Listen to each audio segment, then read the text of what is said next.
She is Patricia. She is my mother. She is 53 years old. She likes to travel and she doesn't like scary movies. She is a homemaker.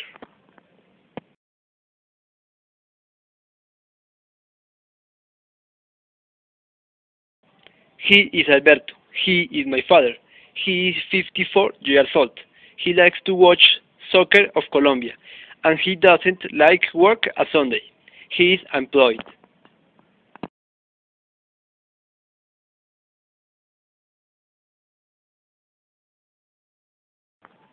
He is William. He is my brother. He is 26 years old.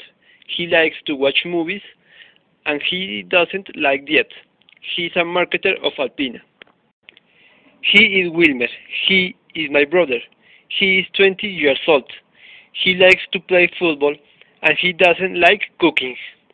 He is a student.